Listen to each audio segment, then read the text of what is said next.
Much, Bessie, and hello, everyone. Just wait for the slides to come up. So 15 years ago, I was the environmental advisor to the Mayor of London,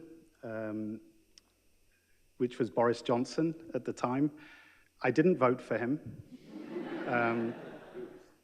Just wanted to share that. But I also worked with many big cities around the world subsequently, so I want to kind of use that as a point of departure. To tell the story I'm going to tell, we'll go back 5,000 years to Mesopotamia, which was the very first city. And they invented the very first toilet.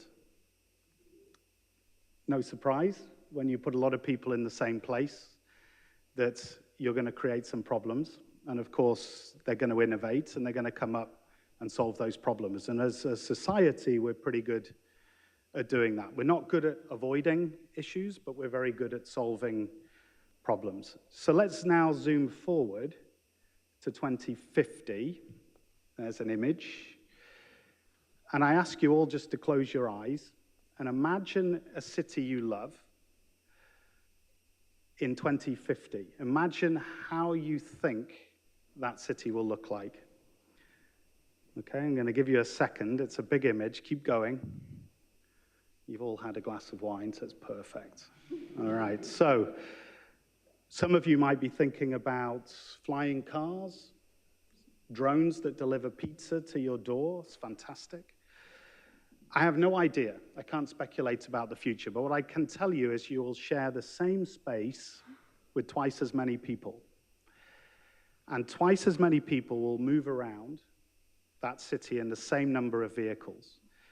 You'll consume half the energy that you consume today, but all of it will be renewable, which is a great result. And your city will look vastly different. And I'm going to show you at the end of this presentation exactly how I think it has to look. Okay, so you're going to have to wait to the end. Remember COVID?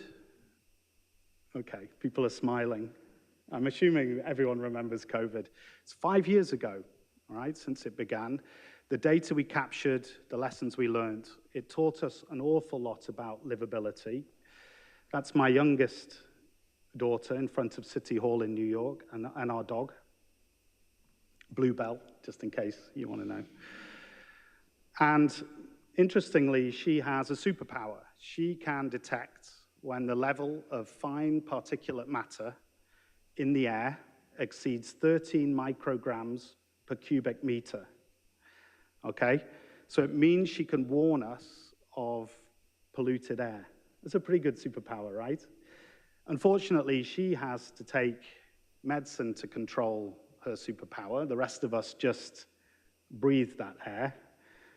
But this is her superpower, and it's really amazing. So to keep our cities safe, livable, inclusive, and affordable, we need to tackle these issues by measuring better our impact and also measuring better the environment around us. We have to build back better. Everyone talked about this after COVID, but we've not really done it as a society. And I look to Danilo, who spoke earlier about innovation. We all, particularly in the corporate world, have to figure out how to use our organizations to make society go further forward. And our ability to innovate is key. We recently in France launched something called the Green Guarantee. So if you are in a home and it gets damaged, fire or flood, then we actually provide funds, and Danilo will do exactly the same, to help you build back your property in a way that copes with the future risk. And we're doing this because society can't afford the cost of these risks today. We can replace your gas boiler with an air source heat pump or solar panels. We'll use recycled materials. It's a really great concept that we're really trying to take to the general public.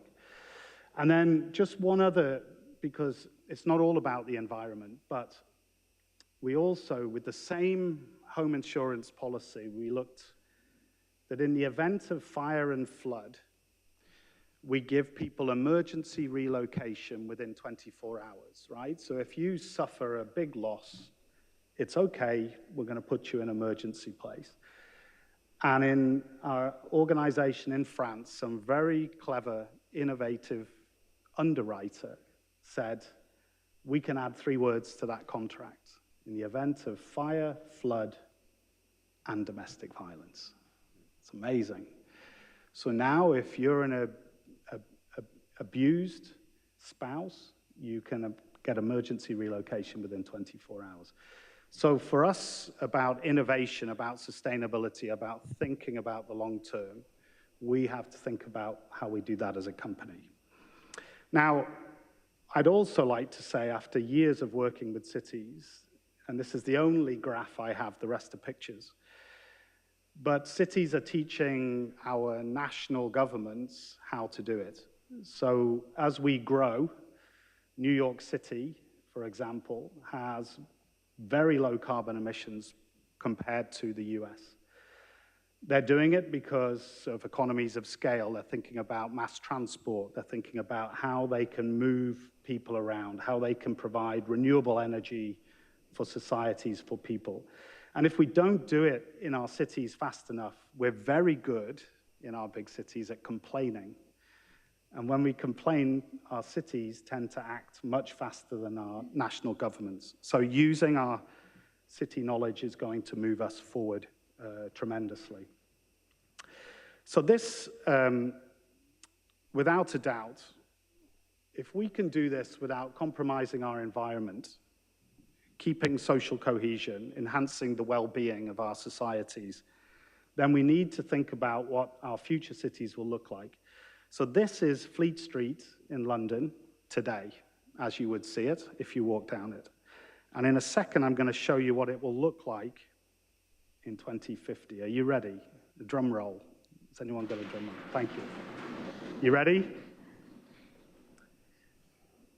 We will embrace nature.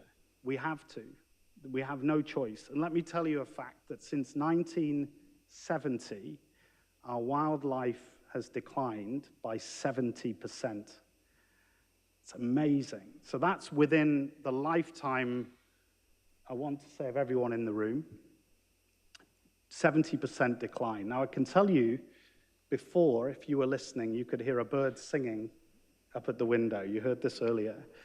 I can tell you when I was a young boy at this time of year, that noise was much louder.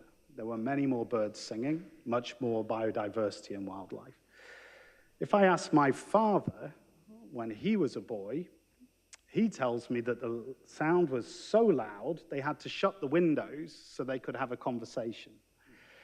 So our memory generally only lasts our lifetimes, but actually what we need to do is really look back at what we've done. The decline in our wildlife populations is us. It's down to us. We did it.